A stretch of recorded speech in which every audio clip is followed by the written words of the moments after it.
साथियों नमस्कार। आज हम पाचन तंत्र से संबंधित दूसरा वीडियो बना रहे हैं। ठीक है, इसके पहले हम छोटा सा वीडियो पाचन तंत्र से संबंधित बना चुके हैं।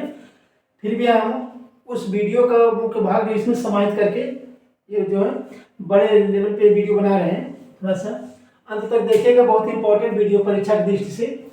चलिए, सबसे पहले हम जो है पाचन तंत्र से संबंधित यहाँ पे अध्ययन करेंगे। तो पाचन तंत्र में हमारा मुख्य रूप से दो चीज जरूरी है। कौन कौन सी? पाचन तंत्र में भाग लेने वाले प्रमुख अंग, और दूसरा क्या है उसमें सहायक तंत्र जो है, सहायक वस्तुएं जो है क्या है। पाचन तंत्र भाग लेने वाले प्रमुख अंग क्या है? आपका जो मुख गुहा, ग्रास नली, आपका आमाशय, फिर आपका जो है ये लीवर, फिर आपका अग्नाशय, फिर छोटी आंत, बड़ी आंत। ये जो पाचन क्रिया में भाग लेने वाले प्रमुख अंग है। इसमें सहायता कौन करते हैं? इसमें आप देखिए जो है मुख गुहा में लार, यहाँ पर क्या है अम्लीय माध्यम आमाशय में पेप्सिन एंजाइम होते हैं। मुख्य रूप से एंजाइम इसमें भाग लेते हैं। ठीक, अग्नाशय में 3 प्रकार के एंजाइम हैं, छोटी आंत में 5 प्रकार के एंजाइम हैं, फिर बड़ी आंत में पाचन हो जाता है। ठीक, तो ये सबसे पहले हम शुरू करते हैं मुख गुहा। हमारा जो पाचन क्रिया है वो मुख गुहा से प्रारंभ होती है। तो मुख गुहा में हम जो भी भोजन लेते हैं वो क्या है अघुलनशील होते हैं। ठीक है, वो जटिल माध्यम होते हैं, भोजन का जटिल रूप होता है। ठीक है, तो हम उस जटिल माध्यम को सरल माध्यम में तोड़ देते हैं, तो वही हमारा पाचन है और कुछ नहीं है। ठीक है, भोज्य पदार्थों का जटिल रूप जो है सरल रूप में तोड़ देना ही पाचन है। ठीक, अब किसको जटिल में क्या है, किसको तोड़ना है? जैसे वसा, फैट, इसको तोड़ना हमको है पाचन में। वसा को तोड़ना है, प्रोटीन को तोड़ना है, और आपका जो है कार्बोहाइड्रेट और खनिज लवण जो, ठीक है, इन 4-5 चीजों को तोड़ देना ही पाचन है। ठीक, अब कैसे टूटता है? सहायता एंजाइम करते हैं उसमें।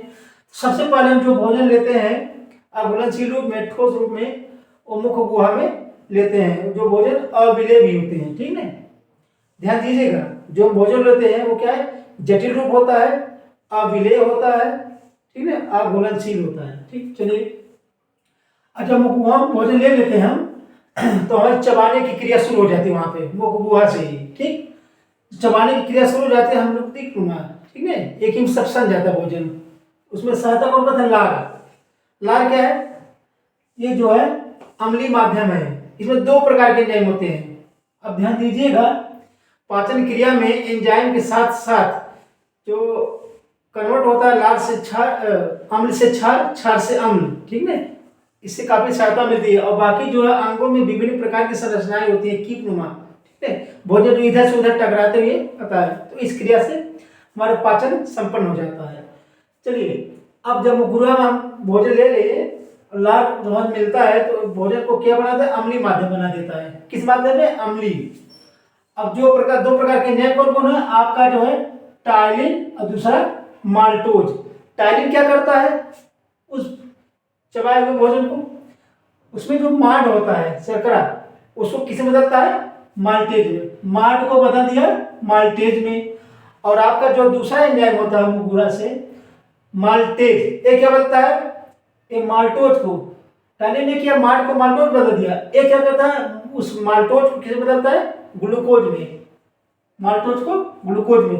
और ग्लूकोज जो सरल रूप है, तो कुछ पाचन क्रिया आप समझ सकते हैं कि जटिल से सरल यहाँ में भी थोड़ा सा हो गया है। ठीक है, पूर्ण रूप से नहीं। तो अब जो है यानी कि मुख गुहा से ही पाचन क्रिया हमारी संपन्न हो, मतलब शुरू हो गई है। ठीक, अब यहाँ पे ध्यान दीजिएगा, वो हम बाद में बता देंगे। मुख गुहा से जो पाचन शुरू होता है वो कार्बोहाइड्रेट का शुरू होता है। किसका? कार्बोहाइड्रेट का। बाकी वसा का और प्रोटीन का जो पाचन होता है अमाशय से शुरू होता है। ध्यान दीजिएगा, ये पूछा जाता है परीक्षा में।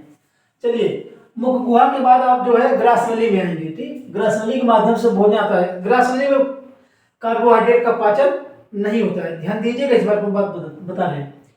मुख गुहा में कार्बोहाइड्रेट का पाचन शुरू हो जाता है, ग्रास नली में पाचन नहीं होता है इस कार्बोहाइड्रेट का। ठीक, अब हम कहाँ पे आ गए?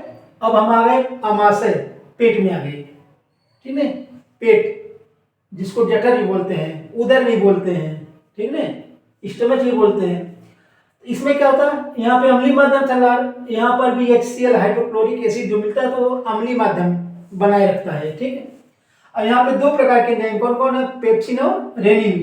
पेप्सिन करता क्या है इस अमाशय में, ये प्रोटीन क्या है, जटिल रूप है, किसे बदलता है, थोड़ा सा सरल बना देता है, पेप्टोन से बदल देता है। और रेनिन क्या करता है, दूध की कैसीन को किसे बदलता है, कैसीन पैरा कैसीनेट बदलता है, ठीक है। अमाशय में दो प्रकार के एंजाइम, पेप्सिन और रेनिन, दोनों यहाँ पे हैं, ठीक है। अब इसके बाद जब हम आगे बढ़ते हैं, इसके सिरे पर आपका जो लीवर जुड़ा रहता है, ठीक है। लीवर से क्या है, लीवर के कई काम होते हैं, लेकिन पाचन क्रिया में लीवर का क्या काम है, पित्तरस जो यहाँ पे स्रावित होता है वो इस माध्यम से इसमें आता है, ठीक। ये क्या करता है, क्षारी होता है। अब भोजन को, जो भोजन पचने की क्रिया चल रही है वहां पे इसको क्षारी माध्यम बना देता है, अम्ल अम्ल क्षार, ठीक है। और बाकी जो आप देखेंगे इसमें इस तरह से क्रियाएं होती हैं, ठीक है। तो भोजन जो है ऐसे ऐसे ऐसे ऐसे अपना सरता यहाँ पे घंटों तक यहाँ पर रहता है, ठीक। इसके बाद यहाँ पे जो सी नुमा आकृति है यहाँ से, इसके बाद ये जो है आता है छोटी आंत में, लेकिन यहाँ पे बीच में सी नुमा आकृति में एक चीज जुड़ा होता है, अग्नाशय, ठीक है, पैंक्रियाज। ये क्या करता है ये तीन प्रकार के एंजाइम कौन कौन, ट्रिप्सिन, इमाइलेज और लाइपेज, तीन प्रकार के एंजाइम का सर्व करता है। ट्रिप्सिन क्या करता है, ये प्रोटीन को पॉलीपेप्टाइड में बदलता है। हमने बता दिया पाचन क्रिया में प्रोटीन, वसा, कार्बोहाइड्रेट और खनिज लवणों का सरल रूप में टूट जाने आपका जो पाचन है, ठीक है। तो बार बार आप देख रहे हैं हर क्रिया में प्रोटीन, वसा, कार्बोहाइड्रेट टूट रहे हैं। यहाँ क्या है, प्रोटीन को पॉलीपेप्टाइड बदलता है। फिर एमाइलेज जो होता है क्या करता है, मार्ट माने मार्ट किसमें बदलता है, शर्करा में, ठीक। फिर लाइपेज क्या है, बसा को बसियम ग्लिसरॉल बदलता है। फिर आ गया ये देखिए, यहां से आप जानते होंगे इंसुलिन का स्राव कहां से होता है, इससे संबंधित प्रश्न परीक्षा में बहुत पूछे जाते हैं। इंसुलिन का जो स्राव होता है वो अग्नाशय से ही होता है, पैंक्रियास से होता है। इसके अधिक जब इंसुलिन का स्राव कम होने लगता है तो हमको क्या हो जाता है, रुधिर में ग्लूकोज की मात्रा बढ़ने लगती है, यानी हम जो है मधुमेह रोग से पीड़ित हो जाते हैं, ठीक। यहाँ वो इंसुलिन जो यही से स्रावित होता है। अब आगे देखिए, एक चीज हम यहाँ पे थोड़ा सा छोड़ दिए थे, कार्बोहाइड्रेट का पाचन जो है मुख गुहा से शुरू हो जाता है, ग्रास नली में कोई पाचन नहीं होता है। अब आप जो है ये वसा और प्रोटीन का पाचन, दोनों का पाचन जो है आपका अमाशय से शुरू होता है, ठीक। अब तक हम आ चुके हैं अग्नाशय तक। अब जो है भोजन हमारा जो है पचने की क्रिया में अग्नाशय से तीन प्रकार के एंजाइम मिल गए। तो अब हमारा जो है अगला प्रोसेस है छोटी आंत। छोटी आंत में क्या है, अवशोषण की क्रिया होती है यहाँ पर। तो अवशोषण की क्रिया समझने के पहले सबसे पहले हम देखते हैं इसमें एंजाइम कौन कौन से हैं। Erepsin, maltase, lactase, sucrase, lipase, ठीक। इरेप्सिन क्या करता है, प्रोटीन को अमीनो एसिड बदलता है। फिर माल्टेज आपका जो है माल्टोज को ग्लूकोक्वार्टिसाइड यानी ग्लूकोज बदल देता है, ठीक। फिर लैक्टेज जो है लैक्टोज को क्या करता है, ग्लूकोज या गैलेक्टोज में बदलता है, जो कि सरल रूप है, ठीक है। फिर सुक्रेज क्या करता है, सुक्रोज को फ्रक्टोज या ग्लूकोज में बदलता है, ठीक। लाइपेज क्या है, ये बसा को बसी अम्ल में बदलता है, ठीक। 5 प्रकार के एंजाइम की क्रिया आपने देख लिया, ठीक। एक चीज ध्यान दीजिएगा आप लोग, जो इस साइड हमने किनारे बनाए हैं, जब टूट के बनता नहीं चीज ने, इन चीजों से यानी मधुमेह शुगर की मात्रा जो आपके शरीर में कम पहुंचती है, ठीक है। आपका शरीर स्वस्थ रहता है इसी स्तर। अब देखिए खाद्य पदार्थों को पाचन की क्रिया ज्यादातर यहाँ छोटी आंत में संपन्न हो जाती है, इसके बाद कुछ ज्यादा बचता नहीं है, ठीक। पाचन क्रिया मान यहाँ पे संपन्न हो गई है। अब होता क्या है, इस खाद्य पदार्थों के विषयित होकर रुधिर में पहुंचना है ना। जब पाचन क्रिया हो गई तो ग्लूकोज या सरल रूप आपके शरीर में जो है सीधे अवशोषित हो जाते हैं, ठीक है। इस आकृति में अवशोषित होकर के कहाँ पहुंचते हैं, रुधिर में पहुंच जाते हैं, ठीक। तो अवशोषण क्रिया कहाँ पर संपन्न होती है, छोटी आंत में, ध्यान दीजिएगा इसको, एब्सॉर्प्शन इसको बोलते हैं। इसके बाद जो हमारा पाचन क्रिया का अगला टर्म क्या है, बड़ी आंत है। भोजन इसके माध्यम से जो है गुदा के माध्यम से बाहर हो जाता है मल के रूप में। चलिए बड़ी आंत में क्या होता है, खाद्य पर ध्यान दीजिए, खाद्य पदार्थों का मुख्य रूप से पाचन जो है छोटी आंत में संपन्न हो जाता है। यहाँ पे क्या होता है, बड़ी आंत में लवण और जल से संबंधित कार्य होते हैं यहाँ पर, ठीक।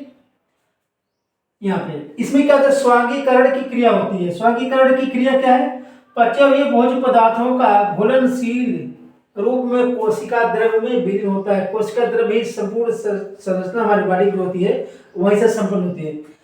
तो लवण जल का अवशोषण यहीं से होता है, खाद्य पदार्थों का विस्तृत होकर उदर को उड़ना यहाँ होता है। ध्यान दीजिएगा, अवशोषण क्रिया छोटी आंत, स्वांगीकरण क्रिया बड़ी आंत, ठीक। तो मुख्य रूप से आपका जो है पाचन क्रिया हमने जल्द में जो भी बताया है इसको ध्यान दीजिएगा, परीक्षा में पूछे जाते हैं प्रश्न, ठीक।